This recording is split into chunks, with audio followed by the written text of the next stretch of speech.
and what policies are in place in order to address, some of these challenges that we've been faced with? And also, Phebean spoke about workers within EDSA doing all these side jobs. What penalties have been put in place to ensure that, if they do something like that? We all know, say salon, we don't depend on this and so much as we can put and then safety one for the do, side jobs for letting the get a 15 board. In cases like this that cause a lot of havoc, what mechanism have been put in place, to ensure that, these workers are being monitored or regulated when they go out to do these jobs? Well, EDSA current management is doing what they can, working with their HR and the new COO to keep an eye on these issues of people doing side jobs. Yeah. I'll be the first to admit that it's not easy. They're limited in their ability to constantly track all, I think it's 1,000 some hundred workers that EDSA has. EDSA is not a small organization. It's a very large organization. There are lots of people out there.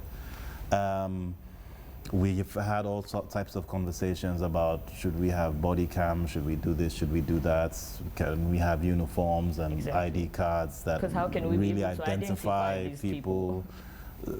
And I like the question, or the way the question is phrased, around what policy are you putting in place. Policy is a very interesting discipline. You create policy and it looks great on paper. It's then having the type of leadership who are committed to do that follow-up to make sure that policy is being followed. And the thing about policy being followed, you're not talking about culture change. And in engineering, there's a whole area of engineering called change management. Change management takes time. And for a new culture to really set into an organization of people as large as 1,200 people, you're talking about instituting and reinforcing culture change. That'll probably take a year, 2 years to really have that culture change and see the full effects of your policy really take place. Luckily, you are an engineer. What is responsible for the fluctuation in the electricity supply in terms of the voltage? There are times when it's ridiculously low voltage. At other times, it's high voltage. And the allegations are this is damaging people's property and leading to fire outbreaks in some instances. What's responsible for this? There are multiple causes for fluctuations. I spoke to one just now around transformers being overloaded. And if a transformer is supposed to serve 100 homes and it's serving 200, you're going to see low voltage. That's one area. Another cause is the cables, the overhead cables that we use to distribute power. Whether it's the need for replacement of some of those cables. But then there's another issue that Sierra Leone has a lot of, which is environmental. So if you have trees that are growing up over, the tree branches are growing over the cables, if any of those branches fall and either cut the cable, or even if they touch the cable, they can cause a trip, or they can cause a fluctuation or disruption in supply. So we have a lot of, and we have a group, we have a WhatsApp group where every morning, the EDSA, the network manager, sends the list of faults for the day and communicates exactly where those faults are geographically, what's causing the faults, and when they are committing to, we in leadership and EDSA management, that they can fix those faults. And we thank God that in general, their turnaround time for fixing faults has been 3 days, 3 days. And typically when it surpasses 3 days, that's when we come in at the political level and say, hey, this one has been taking a little longer than usual. What's the problem? Is it materials you don't have? Is it constraints with logistics? What can we do to unblock some of these issues that we have? What's the rationale behind load shedding? Because in as much as we're doing load shedding as a nation, you'll find certain areas, they will tell you there are challenges, yes, but for them, it seems the grass is greener on their side. And there are certain areas, electricity is a luxury because there's a disparity. Some people enjoy it more, others don't. So what's the rationale behind the load shedding? How do you determine how you distribute and manage this load shedding, the balance there? Well, the thing about any system is reflective of the people who interacts with the system and the people who run the system. So we all know how Sierra Leoneans are. I've seen instances where a community, this is not necessarily a politically connected person, there are people who call substations, their local substation, they start harassing the workers at the substation. Oh, this has happened, give me lights, give me lights, give me lights. There are people who try and use finance to get more favorable treatment. What we're doing at the leadership level is understanding the gaps and the issues of how load shedding is being managed.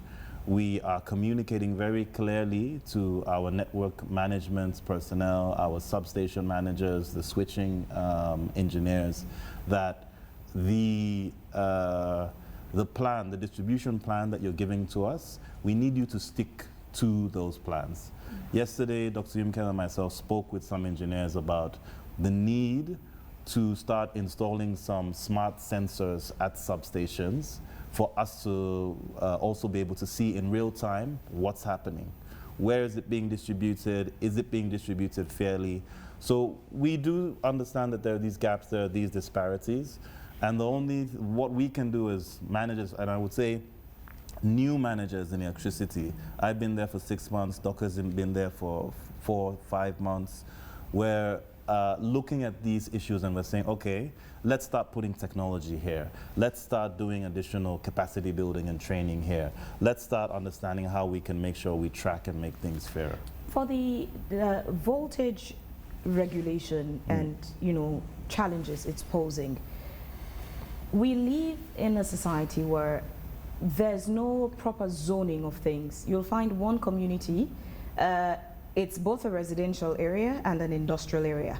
You'll find people who do water sachet production in communities, and the level of electricity consumption is not balanced. Households and factories don't consume the same electricity. What are the challenges in this as it relates to the voltage issues we're having in the communities? The challenge comes down, well, one of the challenges is, again, going back to wiring and who you take to do an installation at a location. So for a large, high voltage consumer, you really should have a 3-phase installation at your location. And in some cases, they even, if it's a large enough consumer, they even have their own transformer coming into their location. Is that a safe or wise, efficient method we should stay on? Or do we need to go back to change that system where residential areas do not have industrial factories? You get them their own zone. Could that be part of the solution? Well, now you're talking to something that's outside of the remit of the Ministry of Energy. It could be outside of your ministry, but the thing about these conversations is, if, depending on your submission, could guide another institution to say, this is our direction, because it's all about collaboration. All these institutions work together for the service of the people. So again, from the energy perspective, could that be part of the solutions? It could be, but in reality, you would now be doing that solution for new development areas. Right now, as it is, for you to reorganize Lumley would mean a lot of displacement of people, or you move this factory or you move your house out of this. That's not possible. So in settlements where the construction has happened and the mix of structures is the way it is, we have to meet the community and the neighborhoods as they are. And of course, for new developments, and I'm sure the Minister of Lands and Housing and Country Planning is looking at how to make sure that things are zoned properly. Okay.